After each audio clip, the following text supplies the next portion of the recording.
The Bitcoin Group, the American original. For over the last 10 seconds, the sharpest Satoshis, the best Bitcoins, the hardest cryptocurrency talk. We'd like to welcome our panelists, DJ Christian Rutzel from Raspberry Blitz. Hello. Victoria Jones from Satoshi's Page. Hi there, folks. Daniel M. from Nodestrich. Happy Friday, everyone. And I'm Thomas Hunt from the World Crypto Network. Moving on to issue one. Issue one, Bitcoin $30,000. Some say that Bitcoin $30,000 is still out of grasp, but getting there looks likely. Bitcoin is struggling at the barrier with many spinning top candles, suggesting that bulls are looking for new clues. As usual, the chart masters have told us that the price could go two ways. It could go up or it could go down. Christian Rutzel, what do you think about the price of Bitcoin? No, I always remember like that was the all-time high some years ago. So we're kind of steady there. I think it's a good price level. So, and the markets do what the markets do. I'm not a good market expert, I have to say. That means it's going up. Victoria Jones, the price? Yeah, well, it's interesting, you know, all those doom mongers who are predicting 10K seem to have been completely blindsided by you know, the latest pump first part of the year. I have to say it has been pretty spectacular. It's almost as though the price going down, you know, there was a load of fear about the future of crypto at the end of last year, and now all the fear is about the stable coins. I mean, I think especially with USDC losing its peg, I think anyone who owns USDC, the moment it was leveling it, is like, I'm getting out of here.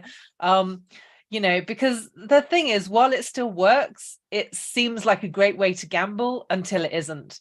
I mean, last time I was on, we were talking about, you know, the exchanges and how, you know, they're a great way to gamble until they're not. And I think stablecoins is the same kind of thing, really. I mean, the whole reason why Bitcoin was invented was to give us a way out of the dollar. And so, you know, to have cryptocurrencies that match that and to want to store your wealth in that, you know what, I mean, it's logical. People want to make the most of the fact that Bitcoin is going to have a downtrend. But I think the moment they saw that, I think that was a real fear signal. So, and also, I think this stage psychologically is always a little bit tricky. I mean, I remember in 2019, you know, the price had gone down quite far, and it was like, oh, if it goes any lower, I'm going to be in trouble.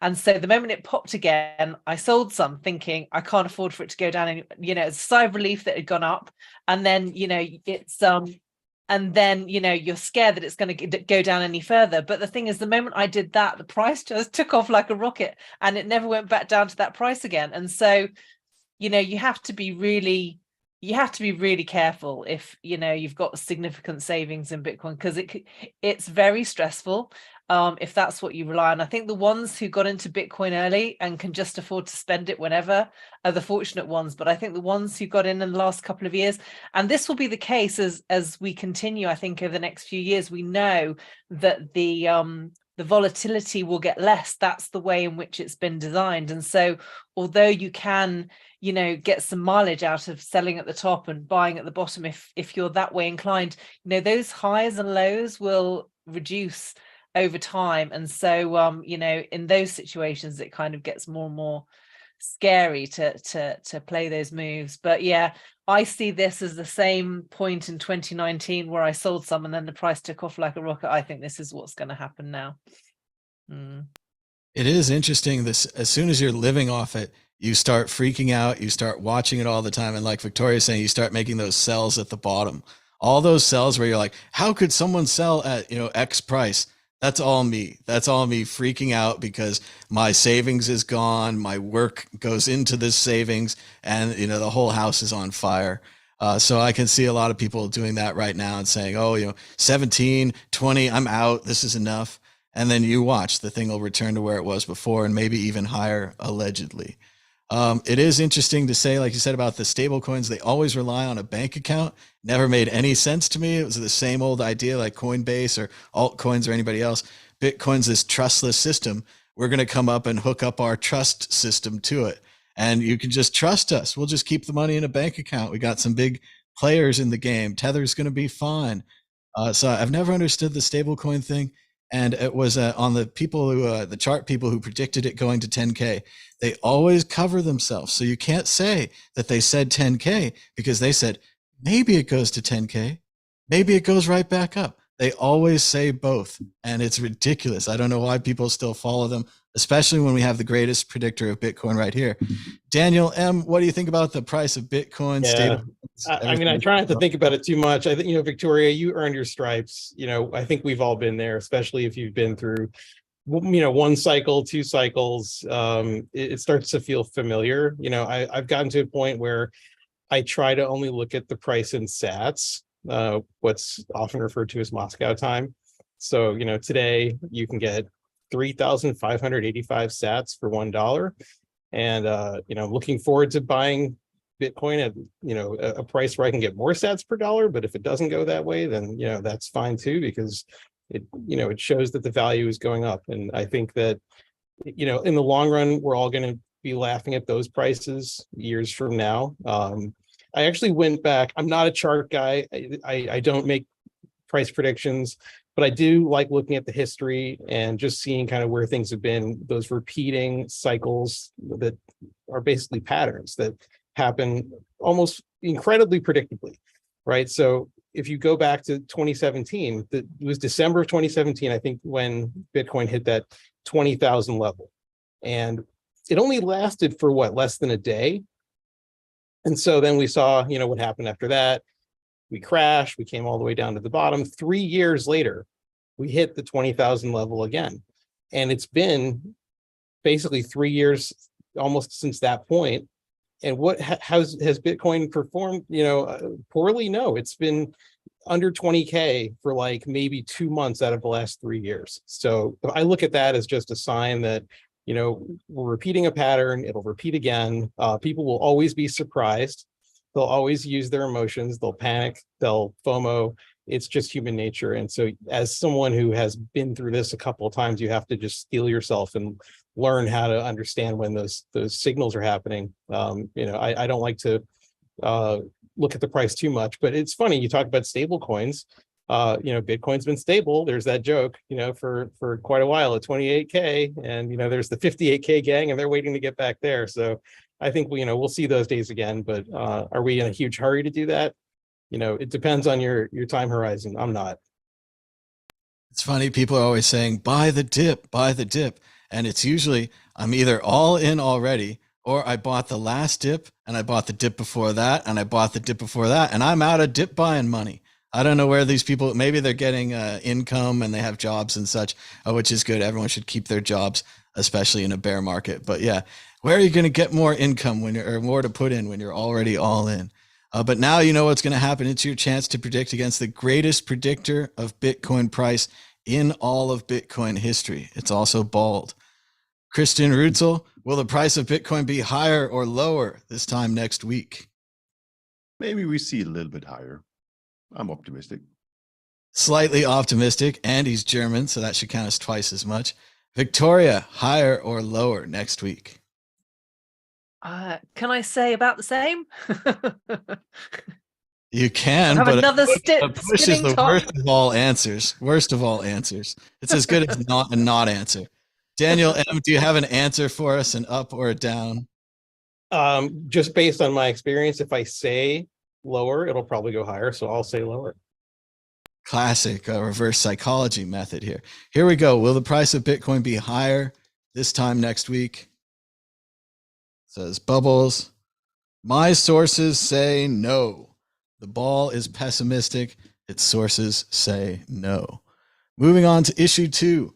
Issue 2, Operation Cookie Monster. It was worth it. International police action seizes dark web market. It's not your ordinary dark web market full of drugs and raw milk and shotguns. It's a very interesting dark web market where you could buy stolen documents, stolen identification, digital fingerprints, all kinds of great stuff. The site had more than 80 million credentials and digital fingerprints stolen from more than 2 million people that you could probably use to break into their accounts. Victoria Jones, what do you think about the close down of the Genesis market, which was closed down by an international gang of police officers who shut it down and say that they've reduced the ease of access to hacking? Well, you know, anyone hunting down a criminal is always a good thing. Although then you get into the debate as to who decides who's a criminal. But I think it's a salutary lesson in you know, how new software really is.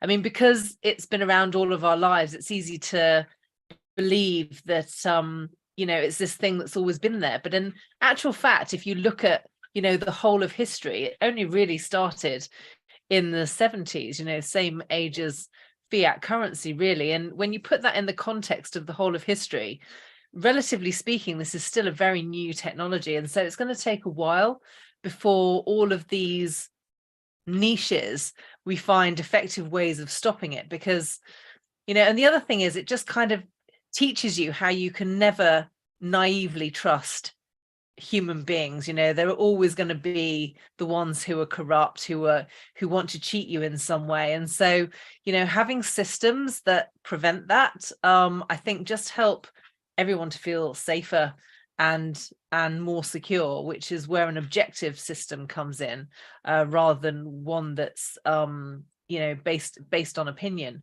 But you know, at the end of the day, someone hacking your identity or hacking your accounts can cause, you know, serious disruption in someone's lives. And I think if there are teams trying to find ways to prevent that, then that can, I approve of that. I like that. That's a good thing. Well, I still think it's kind of neat that a place like this exists. It reminds me of reading like a William Gibson cypherpunk novel. It's like they're trading digital fingerprints and IDs on the dark web. And I hate to, you know, bum the FBI and everybody else out, but I go a little contrary on this where, you know, if you knock out one of these things and there's a great demand for these things, multiple of them will reopen. And if people want to trade whatever these things are, obviously I've never been to this site, I don't know anything about it, but if they want to trade them, they're probably going to keep trading them. So maybe they could have done one of those things like with the Silk Road where they kept it open longer and they could have caught everybody that way. But can you really catch everybody? Daniel M., what do you think about the darknet identity market being shut down? It's more like what you call a darknet whack-a-mole, right? It's just, you know, you shut one down, another one pops up. There's always going to be a market for it because there's a market for it. And if people, you know, the phrase "there's a will, there's a way," right? And you know, that's not a judgment on whether it's appropriate or not. But I do love a good crime drama, so I'm looking forward to reading the book or seeing the movie when it comes out. And I have been a victim of credit card theft, some forms of identity theft. I have plenty of hacking attempts. I have to put two-factor on everything, and I've done that for over 10 years because I knew that you know, I was at risk of being you know, a victim of that sort of digital crime. So I'm always in favor of seeing those types of actors go away. But I know in, you know, reality, it's not going to happen. It's just going to be a constant game of trying to play catch up, and they're only going to get more resourceful and smarter, and they'll learn from every time that one gets taken down, another will probably grow stronger in its place. So I don't see an end to this. I just, you know, see it as a constant struggle to try to keep those things from lasting too long. Well, and you gotta love the name too, Operation Cookie Monster. Oh yeah, and they had to go and ruin my childhood in the process. You know, what's the next one going to be called? Operation Big Bird. Bert and Ernie take down. All right, Christian. Have one for the Big Bird too. Christian, what do you think about the hacking market being taken down? I mean, yeah, law enforcement is doing what law enforcement can do. I think not to make in such markets too easy. I think it's always good that you not get too much script kiddies just cashing in, and just so you keep it at least to those people. You not make it too mainstream. So it's okay. Law enforcement does what law enforcement do there. More interesting, I think, is the role of Bitcoin in that. I don't know exactly that market, but I assume that they also have Bitcoin. It's often from the people kind of the accusing on Bitcoin. Oh, those markets can just exist because Bitcoin exists, or maybe other cryptocurrencies. And but on the other way, I think as soon as you can say, yes, Bitcoin enables such trades on the internet with this crazy magical digital money we have now, that on the other side, it can also maybe in the long time or the long run fix most of those kind of problems, especially of this kind of dark market, because we are talking about credentials here. So people are very lazy with passwords or bad at kind of securing their digital life. So with Bitcoin, we do this basically all the time, right? We have a digital identity that we protect very, very well because there's money in there. So I think on the one side, Bitcoin will educate more people on how to sustainably have a secure digital identity more and more. So I hope this will in this direction will be good. And then on the other side also, we have to see what was traded on this kind of dark market. Is also kind of a lot of stuff comes from the advertisement industry, browser fingerprinting and all those techniques. They are basically the masters on tracking people online, and all those information was basically also for sale there. So also we hope to see with Bitcoin more and more an internet that's not so reliant on ads, because the ad model, the advertisement model, all the data tracking, that's really what the internet brought us so far. And hopefully Bitcoin will make it easier that we can use services more and more that are not on the free model tracking our data. So good hopes there that Bitcoin also maybe be a little bit a course for such markets right now, but in a long time also will help, especially on this kind of markets we see here with the digital identity, will ease the pain on those. Yes, it is possible. There are websites out there with millions of users' information, connecting all of their friends and family members together, even their photos and videos, all in one place. So they better watch out for that one too. But that one's just Facebook. I think Christian summed it up perfectly. It's all Bitcoin's fault, and they'll just keep blaming us, and we'll keep taking it. Moving on. Check out worldcryptonetwork.com. We've got 3,044 videos. That's more than 3 months, 15 days, and 1 hour if you watched it straight without any breaks, all for free at worldcryptonetwork.com. Issue 3, Bitcoin stamps. NFTs are gaining on Ordinals. Yes, there was Bitcoin Ordinals where they would attach to Bitcoin and then store the rest of the image in a secondary network with the segregated witness and so forth. And oh, here he is right here. And now there's Bitcoin stamps. Bitcoin stamps are different than Ordinals. They allow you to store the actual data in the Bitcoin blockchain. However, the size of the image is limited by how much you want to pay for the data space. Let's see, we'll go down the line before we go to our new guest.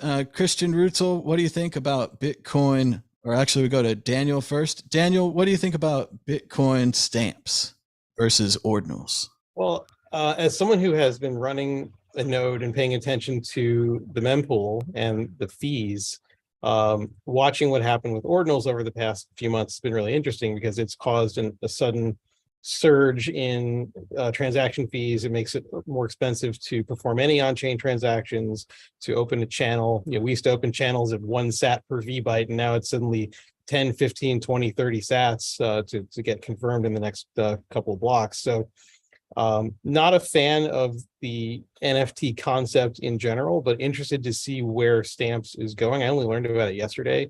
If that will bring down the fees, if people begin moving towards that, I could see that as a potential positive. But, I guess, what can I say other than the fact that Bitcoin once again has managed to usurp the use case of all the other altcoins that claim to be decentralized and claim to provide these utilities. It's all going to come to Bitcoin in some way, one way or another. We have to learn to accept that, whether we like it or not. That's my view. It is funny. We always used to say that. And now to see it coming true with projects like NFTs exiting to Ethereum and other projects, and then coming back perhaps to Bitcoin. Christian Rutzel, what do you think about Bitcoin stamps? Yeah, I mean, first of all, it's an innovation that was lying there and somebody probably had to do it. So now we're seeing it. I think when I compare it to Ordinals, at least for me was really, I think, a more aha moment to see, okay, this is now also possible. And there could be even something that could be discussed, be of use. So I'm waiting to see. I liked a little bit the SATS name idea. So having some kind of domain system for those kind of things, I think Ordinals are kind of a good compromise that can be starting off maybe something. We have to see. So I'm kind of more on a neutral position on this whole what discussion that Ordinals basically kind of were starting there. And the stamp thing, I think, yes, it brings the promise of having the most permanent storage. It's a pitch. I don't think that the interest we see right now is all spinned by this pitch. I think it's just because it's new, it's hype, and people just want to have the first kind of stuff minted there, because the first stuff is normally the most kind of best values, or you can be part of the hype very early. So I think this is mostly that what we see. The people that were a little bit late on Ordinals now, they have more focus now on the stamp things, and that's where the usage comes there. But now people will try out what it will bring, and we have to see if the sales pitch of the most permanent thing is really that important. Personally, I don't think so, but I think Ordinals is a good enough compromise if you want to store the information decentralized. So I don't think there's the big need there, but maybe I will be surprised. I don't know. We have to see. See, when I saw Bitcoin Ordinals, I felt a lot like that meme of Grandpa Simpson, where he's old man yells at cloud. And Luke Jr. in the same way, where he's like, it doesn't break the rules, but it bends them. And then it stores the data on some secondary chain. And I thought, in a mean way, someone's going to figure out how to cut that out. They're going to bring in some kind of update, some kind of side thing, and they'll figure out how to disconnect that. And then the Ordinal people were like, that'd be great. That would just make our stuff more popular. And I'm like, oh, you can't win with this. But it was interesting to see these projects come back and attach to Bitcoin. And I was especially interested in this one because of the different way that it stores itself in the blockchain.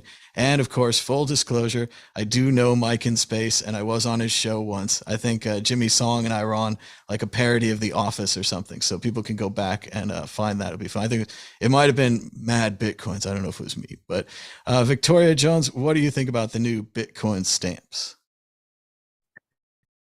I don't know. NFTs on Bitcoin, I just don't get it. I mean, really, when you consider that probably the direst problem affecting humanity right now is the deterioration of our money, and we've got this amazing solution, and someone wants to contaminate it with an NFT. I mean, seriously, I mean, I understand that it's a great techie project, and, kudos to people who want to figure it out. But in the grand scheme of things, guys, we've got way bigger things to deal with on our hands. So, yeah, I mean, I understand why people are interested in it, but for myself personally, I couldn't care less, really. I'm just like, yeah, okay, fine, whatever. Can we get on with changing the world with a new financial system, please?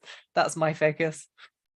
We all know that the direst project affecting humans is the collecting of baseball cards.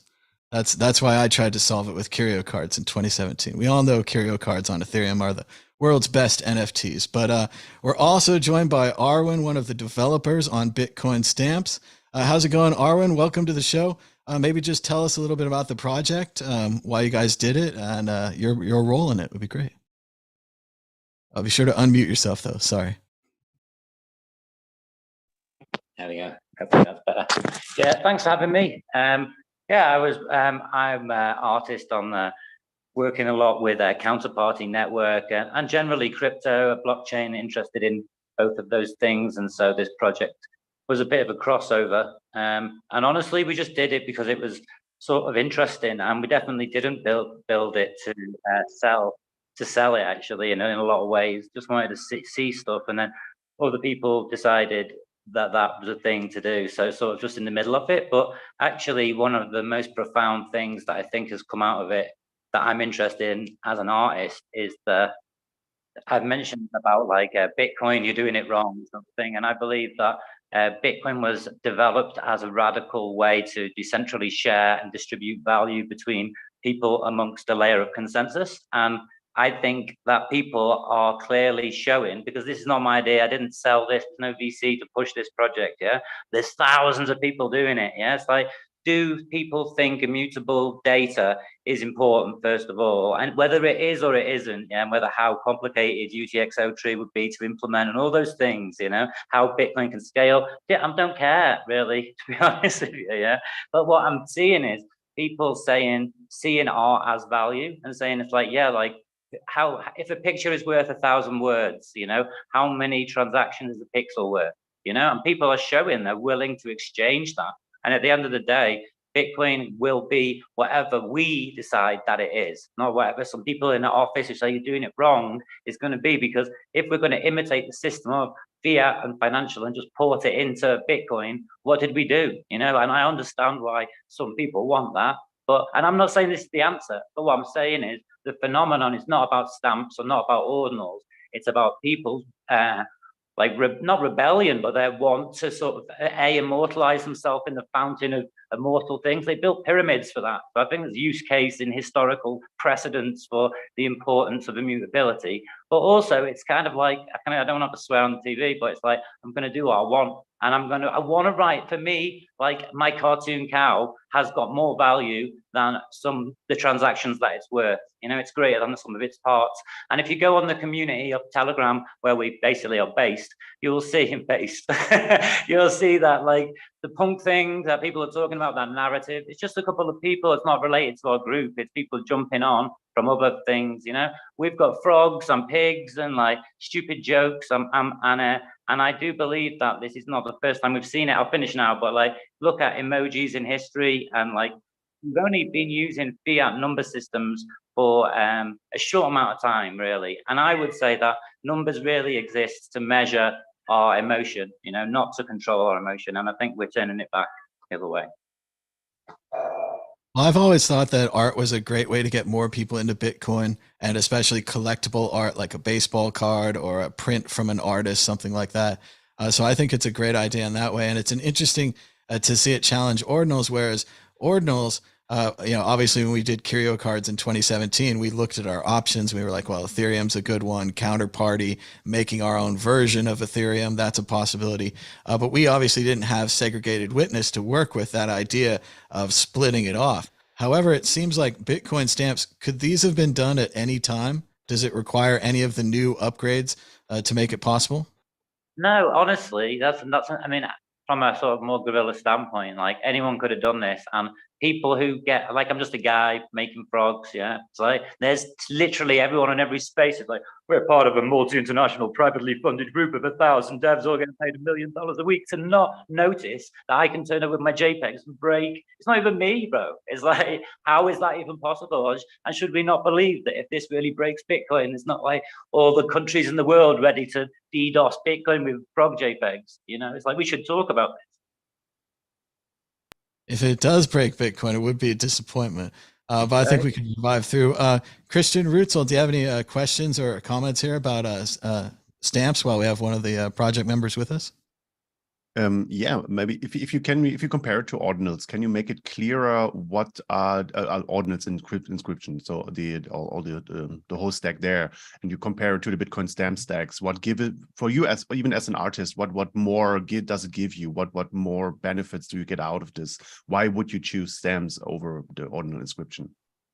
Well, because I know this is not technically good English, but it's more immutable. It's the most immutable currently available information decentralized storage in the world. You know, there's no other way to do it that I know of. I mean, I'm not an expert, and I don't claim to have even done anything. For me, it's basically simple stuff that was already available and just an extension of my, as I've said, my sort of statement that I said previously. And when I spoke to Mike about it, he was like, I've got this idea, and I don't even necessarily think that I would speak on behalf of Mike and say our values are aligned, but you know, serendipitously, when those two things happened. Yes, I'm interested in pressing buttons and trying to help the growth of Bitcoin as well, because I do want Bitcoin to be a future that we can all believe in, but let's just help expedite that process. And yeah, we had permanence that in a level that I think it's quite easy technically, right, to parse ordinals. I think most nodes, if you own a node at home and you're a normal person, quote unquote,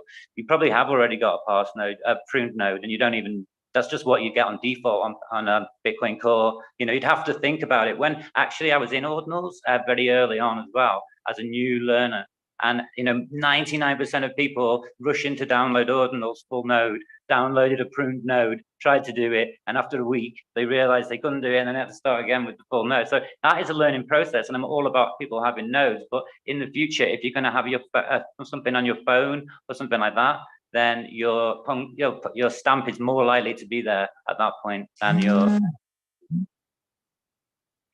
All right, I've got a minor technical question. So right now the stamps are very small. They're like 24 by 24 pixels because of the cost.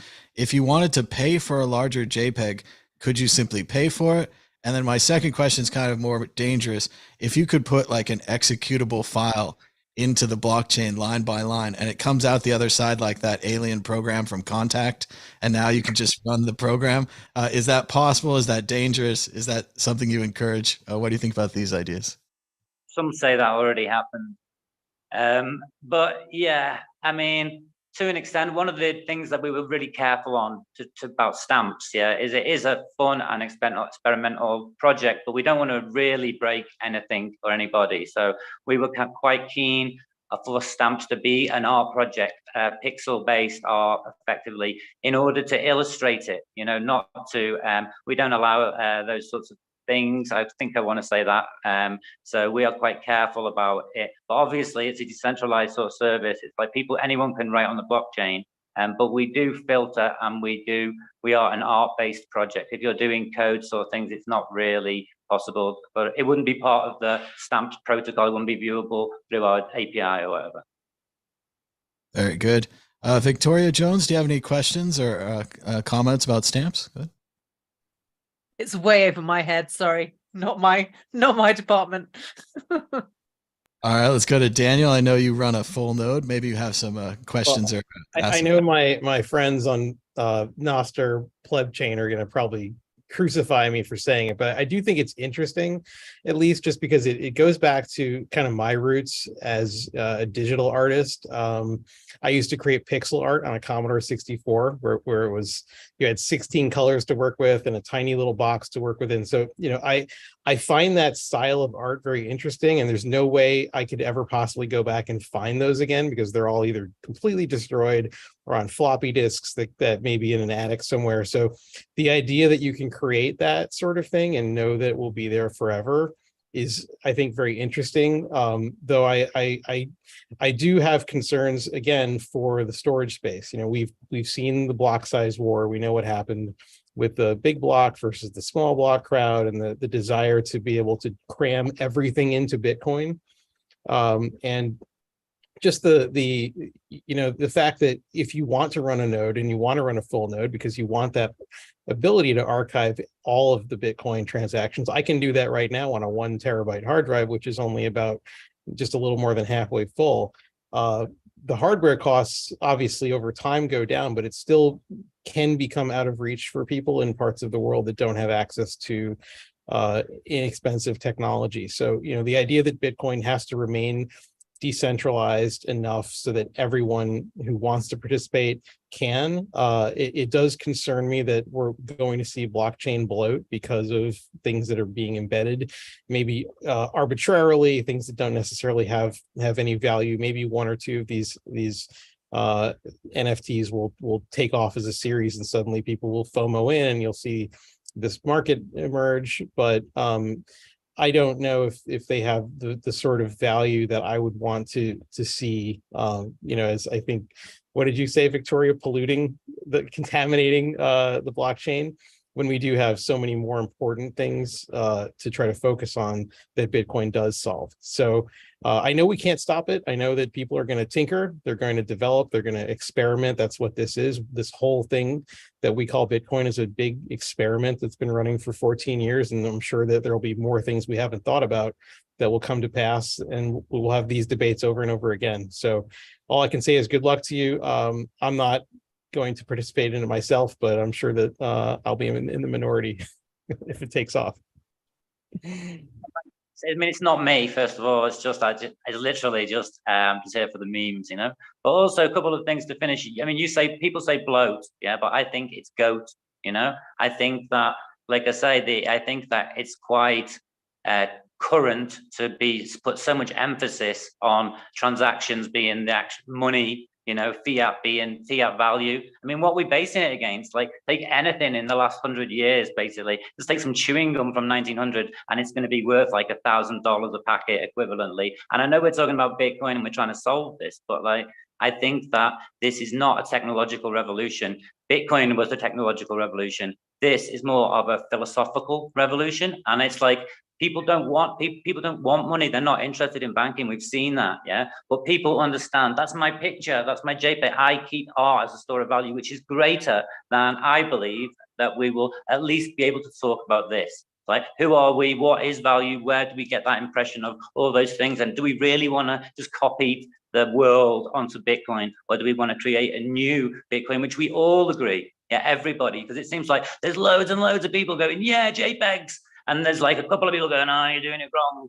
And it's like, well, the people are going to decide. That's what consensus means. So if genius people like yourself and other people go, okay, how can we actually apply this together? And how can we actually make our value? And we can accept that people consensus already agree with that, rather than trying to abstract it and make it all about transaction layers. And anyway, on top of that, what about when everybody goes to Lightning and all that? I don't know how you feel about that, but Casey's old argument that actually these pictures of frogs and cows will go back to controlling and securing layer one, and perhaps in the same way as in ancient times, the kings and gods and rulers of commodities would trade things of value and scale and measure as art, not as actual numeric value. But yeah. It's always interesting to see how this comes around. I know when we were making curio cards in 2017, we used ERC20 tokens with it. At the time, were mainly used for ICOs, which are kind of like stock offerings. And it was like, these are very serious stock offering tokens. And like, how could you create your goofy little cards on here? You know, and they're like, you shouldn't do that. You should do it on Counterparty with Rare Pepe. And then there are other people that told us Rare Pepe were the only ones that should ever exist, and you should only make Pepes. So it's interesting to see there are a lot of gatekeepers, even ones you wouldn't expect. And at the same time, if you can write this into the Bitcoin blockchain and there's no errors and nothing goes wrong, you can write it into the blockchain. Nobody can stop you there. That's how that works. Arwen, thanks for being our guest. Would you like to join us for a couple more issues here? Do you have time? Yeah, sure. I'm just here chilling. Happy to be part of the show. Sorry if I was late or whatever. You know, oh, no worries. Because we were late on inviting you, and we're really glad you could come. And it's great to have your ideas about stamps, and great to hear from Mike in space and Theo and the rest of the gang as well. Just great to see these new ideas. So just try to mute yourself when you're not talking, and then we'll call on you for the next issue. Moving on to issue 4. Apple hiding a Bitcoin manifesto in Macs is fueling theories that Steve Jobs was Satoshi Nakamoto. They don't have very much evidence. They have the document, which is, I can confirm, included on my copy of macOS right here. It's kind of a sample document for the scanner. So this is what a PDF file looks like. So it's not like it's even really labeled as the Bitcoin white paper or some kind of Easter egg. It's probably whoever programmed the scanner software, the scanner driver. The second piece of information they have that proves that Steve Jobs is indeed Satoshi Nakamoto is that Satoshi stopped communicating around 2010 and Jobs passed away in 2011. So these are not very strong points, but we'll go down the panel because it's such an exciting and fun idea to talk about. Christian Rutzel, was Steve Jobs the genius behind Apple, person who made my Apple iPhone? Was he also Satoshi Nakamoto? I hope not. It's just like, seriously. I mean, it's always, it's a little bit funny. I get that this is a story and this is big and this is gossip. It works at gossip perfectly. It's because people want to see this big innovations like we see with Bitcoin, and they want to see it as this one figure they can attach, like they're thinking in companies like multi-billionaires seeing the world as their playground. It's like the same thing with Elon Musk and Dogecoin. It's really, he completely ruined it. He squeezed the last little fun that was in Dogecoin out of it with playing with it. So at least, and this should not be sound harsh, but if we find more evidence that it could have been Steve Jobs, at least he's not alive anymore. I mean, sorry to say he was bigger, but at least that's somebody who's really not there anymore. So he cannot do something strange or something like Musk is kind of doing. So seeing all those kind of technology becoming some playground from some multi-billionaires is, I know it works. It's good gossip, but I hope it's not true. I agree, Christian. It has some echoes of the great man theory of history, where only people like Napoleon or Martin Luther King affected history, not the millions of people following, the people doing the bus boycotts, the people fighting the wars, but rather these great men. So if you look at the Satoshi roster and you say, well, it has to be Jobs or Bill Gates or Ballmer or Allen or the Oracle guy, Larry Ellison, one of these people, because they're the only ones that could do it because they're huge and they're big. And the reality, which Satoshi, for all we know, is a totally random person, a man or woman or space alien. And we just don't know. So it's fun to talk about. Victoria Jones, what do you think about Satoshi Jobs? Well, it's interesting because I think they said the paper only goes back as the operating system from 2018. So that suggests it was added in 2018, maybe not as far back as 2011, which would kind of discount the idea that it was maybe Steve Jobs who was Satoshi Nakamoto. Having said that, though, a number of years ago, I watched this video by someone called Bix Weir, who's very into silver, and he knew some remote viewing guys. I don't know if you've heard of remote viewing. It's something that apparently the US Army used to use as part of their psychological warfare. Apparently it was a program introduced by Ronald Reagan, and there are people who now use those techniques to explore other things. And one of the things they used it for was to try and explore, who Satoshi Nakamoto could be. And the result they came up with was that it was Alan Greenspan, Steve Jobs, and someone else they couldn't identify. And this was a number of years ago before this even happened. So, whether or not it's true, I mean, the thing is, these things are like entertainment and possibilities. And, I think for as long as Bitcoin exists and thrives, people are always going to be fascinated by the idea of whoever Satoshi Nakamoto was. And I will say he was clearly a genius, but the most genius move he made was to keep himself anonymous, because it's just such an interesting story. And to have kept himself anonymous, even in an age where you've got access to all this digital information, I think is incredible. I mean, that's testament to his skill as much as anything else. So I think it's always going to be interesting. But I did, the thing that occurred to me when I heard this story was, watching this video a number of years ago when they maintained that Steve Jobs was a key part of the team. And also people talk about Satoshi Nakamoto being an individual, but in the white paper, he actually refers to himself as we. Now, I know sometimes people can do that anyway. So he could be an individual and claiming he was a collective, or it could actually be a collection of people. I'm not sure we'll ever know.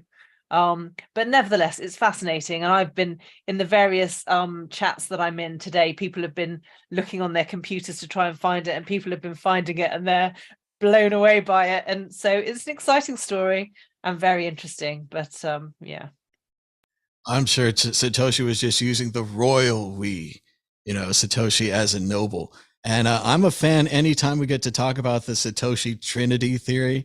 We've talked about this before, how if you look at the values of Satoshi and what it took to make the paper, to make the code, to make the emails, there might be multiple people there. The basics of the trilogy theory, as I recall it, you have to watch old videos because I don't remember, but it's like a young guy coded it, an old guy had the philosophy, and maybe somebody in the middle had the economic value, because there's just so much of detailed knowledge of multiple fields that you'd have to have 3 or 4 doctorate degrees, or you'd have to be 3 or 4 people. Daniel M., what do you think about Steve Jobs, Satoshi? Everybody gets a free iPhone. When Victoria said remote viewing, the image that came to my mind was 11 from Stranger Things lying in a bathtub. So that may be what you're talking about. They should have had her go after Satoshi. It's a much better thing. Like, well, the men who stare at goats were just killing goats in the movie. They could have gotten Satoshi or who Deep Throat was. There's all kinds of great stuff they could have learned. Why would you just want to know that? But the one thing we do know for sure is it wasn't Steve Wozniak, because he was an Ethereum guy. That's been put to rest. We all know that. But yeah, so when I saw that, I saw the post a couple days ago, and I had to try it out for myself. I immediately copied and pasted the line, put it into my terminal, and there was the white paper. And just in all its glory, it's just amazing to see that sort of was laying there waiting for us to discover it, and it's just remarkable to know that it's part of another part of our Bitcoin history, another one of those crazy stories that we may never get to the bottom of, and maybe that's a good thing. It's probably some developer who loved Bitcoin, who worked at Apple and put it in there, and hoped that someone would find it one day and it would be a story like this. And so it's just a fun thing for me to see. If Steve Jobs has a connection to Satoshi, maybe he's one of the several people that were involved. We'll never know. But, to paraphrase what Jack Mallers said on Bloomberg a little while back, Bitcoin, we never know who Satoshi Nakamoto is. He might be dead, but it's working pretty well.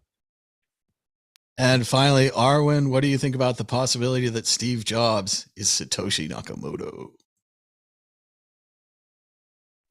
Well, I believe some pretty big whoppers, to be honest with you, in my reality, but that one is not something I'm going to dwell on for too long. I would say, going to say no. Just leave it at that.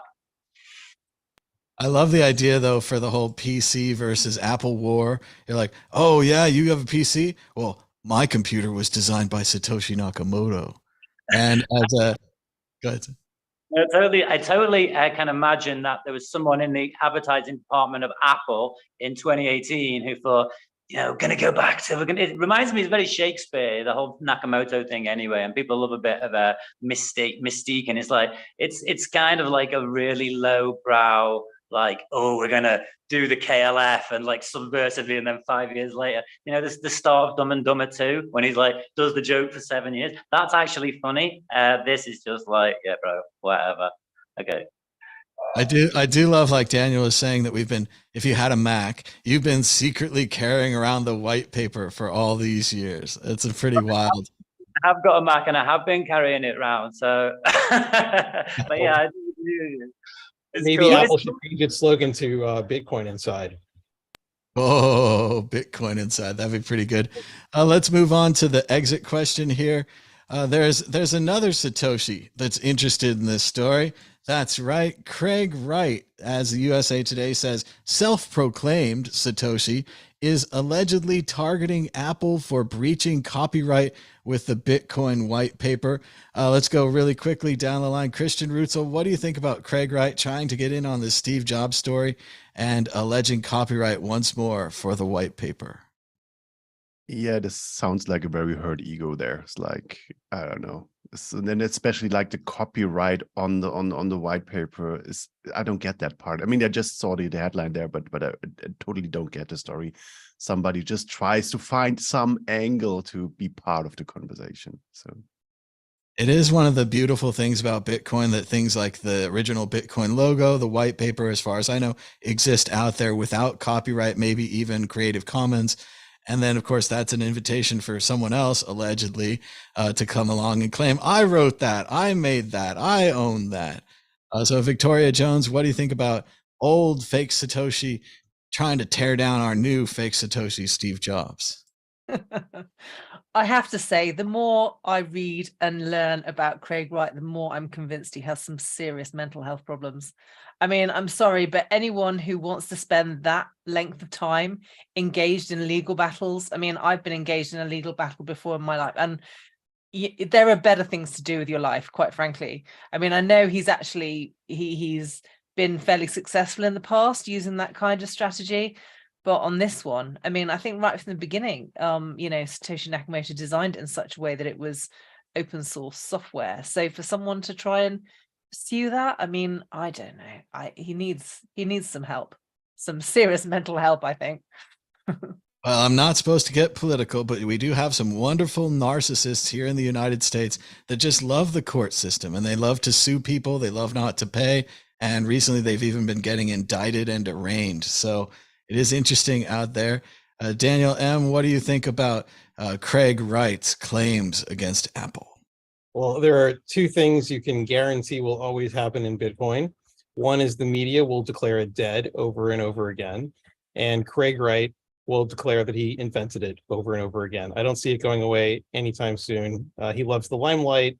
I'm not sure what his motives are other than wants to be famous and thinks he can scam people. And for some people, that's just enough for them. So I feel sorry for anyone who follows him. If you are one of Craig Wright's devotees, please take a long, hard look at him and what he really represents, because you might find that there's not much there that you should be putting your faith into. Well, and we're all enjoying this little Easter egg that we know was probably added by some coder who's working on the scanner driver. But Craig Wright is the one who comes in with the blanket ready to snuff out all our fun. He's like, no one can enjoy having a little copy of the white paper on your computer. There's no fun in Bitcoin. And I just think that alone, if I was on his side, I'd be like, why am I following the no fun guy? We're all going to get sued after this, I'm sure. Oh yeah, everyone's name's on a list. We're lucky if you're anonymous here. Arwen, the last to be sued. What do you think about Craig Wright's claims on the white paper? Maybe, I'm sure it's been inputted as text into the blockchain, which he also must own. But yes, it's another great claim from Craig. Oh, got to unmute. Sorry. I'm sure you can imagine that Craig is a big supporter of stamps. And has like got many sub 10 stamps. I think he's got like 15 sub 10 stamps or something like that, allegedly. So I don't want to say too much. And also, I think he inspired the code. I believe that he visited Mike in a dream and gave him the concept. So really, nothing bad to say about Craig, apart from the fact he's hilarious and I enjoy the show. Like, he's obviously a super smart guy, knows a lot of things. But I'm not allowed to say anything to Michael, they'll sue me, so best not. But good luck, and stamps on BSV coming sooner. Let's smash that. There's loads of room. I was going to say that's coming next. It's really neat if he owns some early stamps, but I totally agree with you. BSV, BCH, all these other projects could very easily adapt this stamps idea to them, and then have a similar system. Got no knowledge of Craig Wright. That was just a comedy bit I was doing. I don't have any knowledge. Everyone knows it's Elon who was early into stamps, not Craig. Would be interesting if Elon was in the Trinity, and maybe it's Craig Wright, Elon Musk, and Steve Jobs. Oh, how exciting. Not Steve Jobs, but whatever. It could be Bill Gates, maybe. No one knows. Moving on to issue 5, our bonus issue. I just saw this today. We were talking a lot about Binance last week. Binance's market share hits lowest level since November after the CFTC lawsuit and the end of zero-fee trading.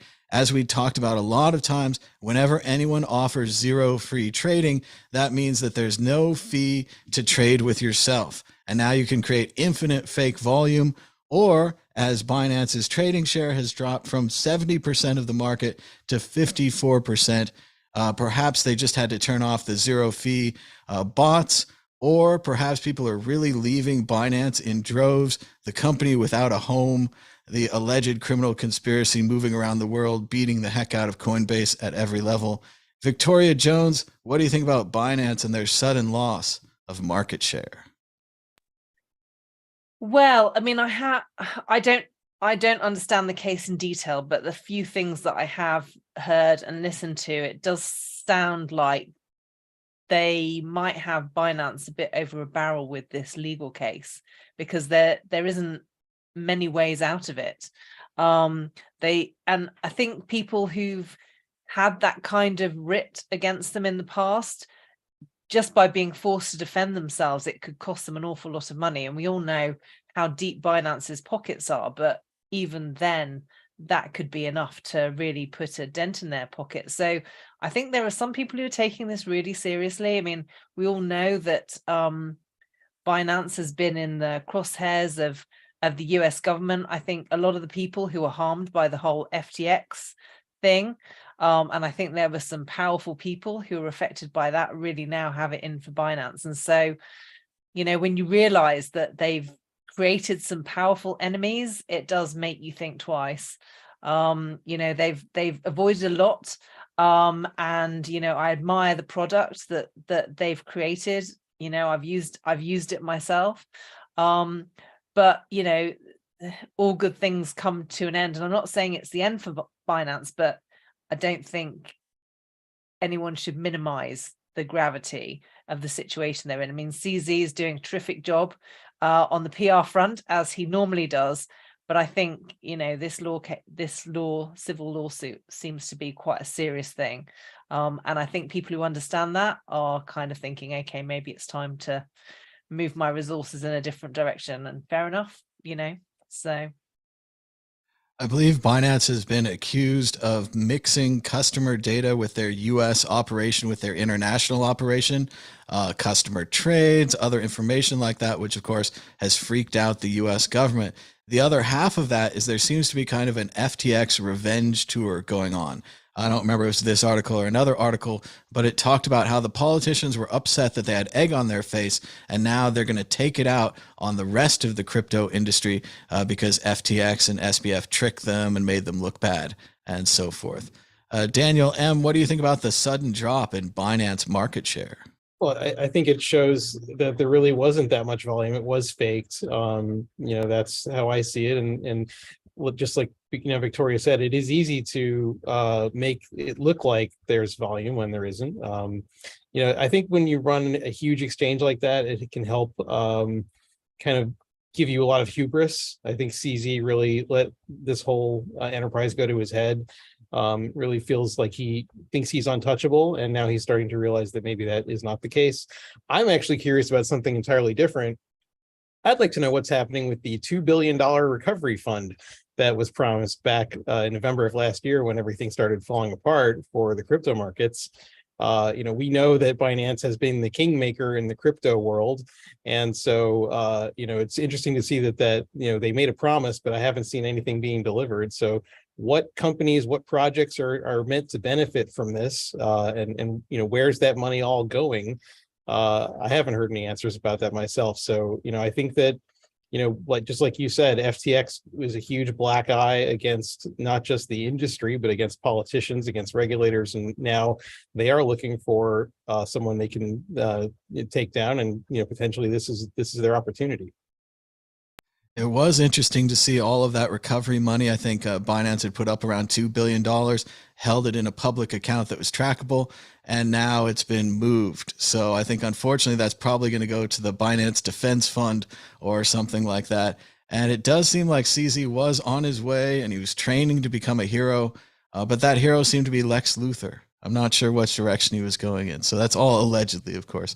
Arwen, what do you think about Binance? They've hit some trouble with the CFTC and they've lost about 20% of their market share.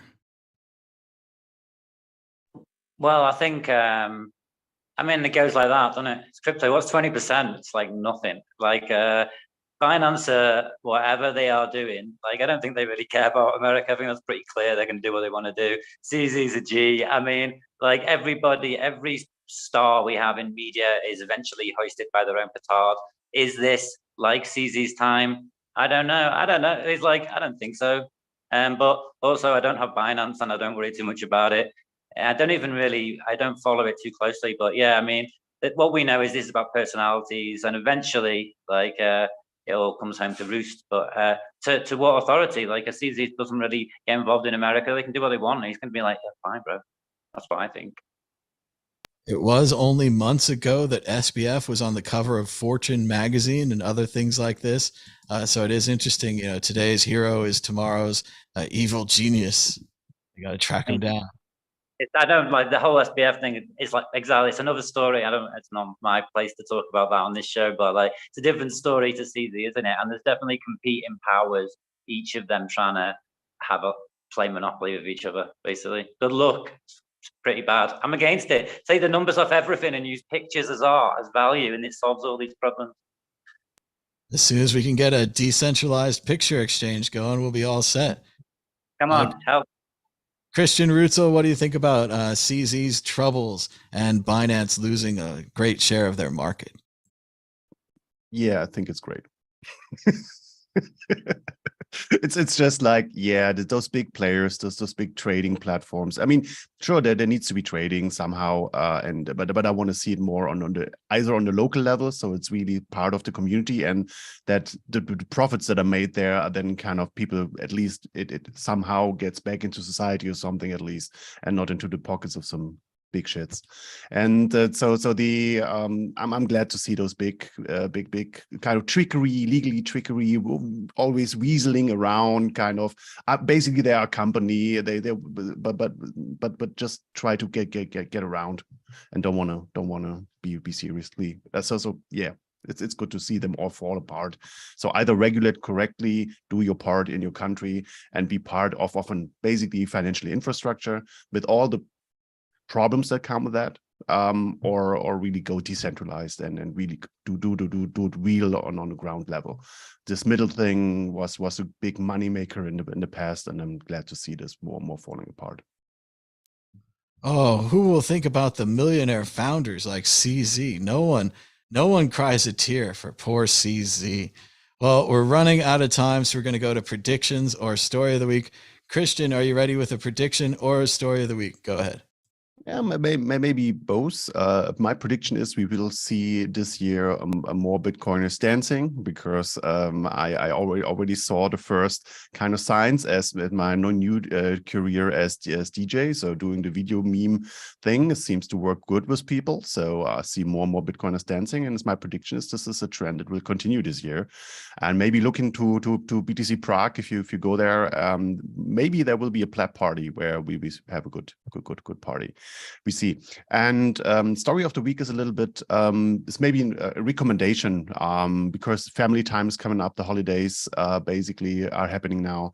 I can say check out Satlantis. It's a Minecraft project where we basically can play together with your family, kids, like maybe your kids can teach you a little bit about Minecraft, but in the game there's a little ASIC, so you mine Bitcoin basically, and you get Satoshis even as rewards that you can pay out, so you can get people their first Satoshis this way also. So this is maybe a nice thing to connect over the holidays. So that's my kind of story of the week. Satlantis.net, you should find it. That's the server, and yeah, that's my recommendation, my story. That sounds pretty fun. The last time I was on a Bitcoin Minecraft server, they'd figured out how to put the Bitcoin or the Satoshi into like the jewels. Then they were dumping the jewels in the lava, and they were destroying the Bitcoin. It was very exciting. I don't know what happened on the back end, if it was successful or not, but it was a nice idea.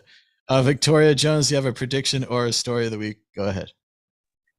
Well, my story of the week is I'm now a guest contributor for the International Business Times in the UK, and they've now published a couple of my articles, one on real estate, predictions for the property market and how that relates to Bitcoin, and another one on Bitcoin and government. Both articles can be found on my website, but they've now made a point of publishing those. So that's quite exciting.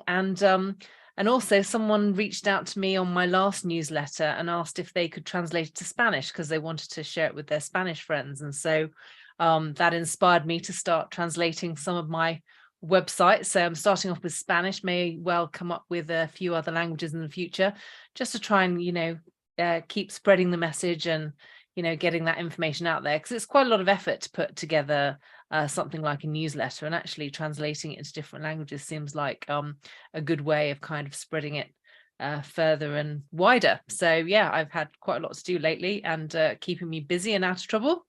That's my story. That's great, Victoria. Congratulations on the International Business Times. That sounds great. Daniel M., do you have a prediction or a story of the week? Go ahead. Sure, I can do a prediction. So, I left Twitter back in November last year. Never looked back really, and found my way into Nostr, which I've just been going down that rabbit hole. It's I think I dragged you in there kicking and screaming. But so there was no one kind of running a node community on Nostr. So a few of us started one called Node Stritch. which launched at the end of January, even before zapping was enabled on the platform. And we've grown it to almost 200 nodes. Right now we're at 193 in the last 2.5 months. So my prediction is we'll hit 200 nodes by the end of this month. We've had some fairly prominent people join, like BTC Sessions and C Equals, which is part of Block, have signed up. So, you know, we're all doing our part to keep the Lightning Network decentralized and reliable. And it's just a great place to learn. Like, if you've never thought about running a node before, if you did think about it and thought it was too hard, you're welcome to join. It's an open community. It's completely free. And you even get your own NIP05 ID just for signing up. So come on in. It's a lot of fun. You can visit Nodestrich, NODESTRICH.com. That sounds great, Daniel. I think one of the main uses for Nostr users is to get that thing where it shares your key. So you don't have to put your public or your security key into everywhere. You put it into that server thing, and then the server would log in for you. So especially if you could teach people how to do that, because there's a whole thing coming where if your Nostr private key gets exposed, your identity is doomed. So nobody wants to face up to that, but that's a reality of using a private key like that directly on the network. You're metal on metal, like a train. It's going to be there. So hopefully solutions like that will get out to more people. Finally, Arwen, do you have a prediction or a story a week, or maybe just what you guys are working on next with stamps? Go ahead. Okay, yeah, like I say, update with us. We're stampchain.io/mint if you want to mint.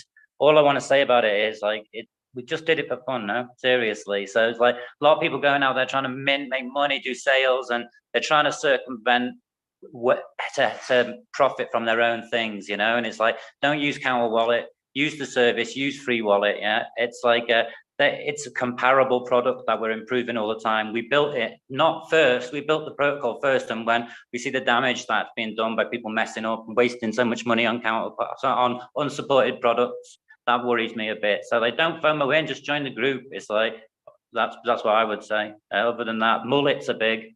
Check out, mullets seem to be everywhere. I don't know, I've got a mullet, but like representing for the mullets across the world. Grow a mullet, that's good advice.